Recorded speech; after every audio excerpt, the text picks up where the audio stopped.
कितने सुमिरन में आजा महतरिया हो।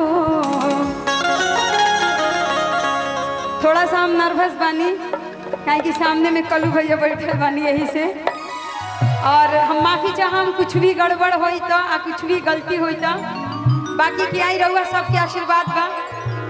कितने सुमिरन में आजा महतरिया हो, बल का गुहार करता। कितने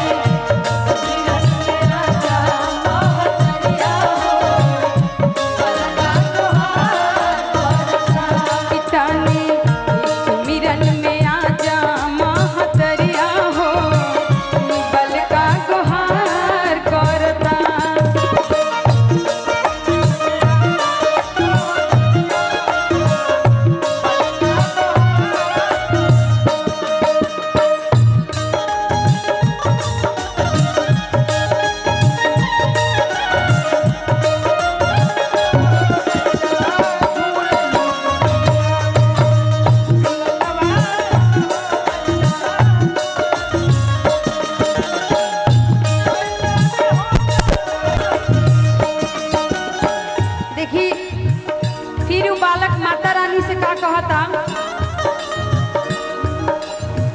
सूर्य बन साजबा बिगड़ल आवाज बा,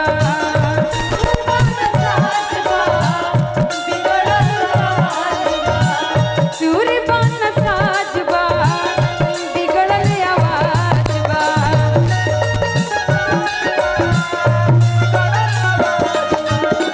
तोहरा कृपा से मैया जानत समाज बा,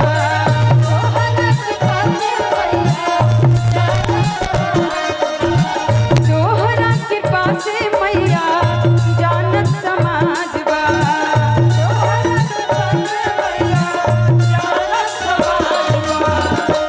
बन के आइल बानी हम त भिखरिया हो,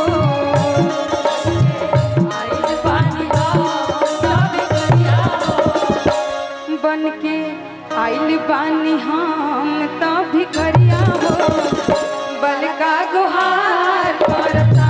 बन के आइल बानी हम त भिखरिया हो, बल का गुहार करता। तनी सुमिरन में आजा महतरिया हो, बल का गुहार करता। तनी सुमिरन में आजा महतरिया हो, बल का गुहार करता।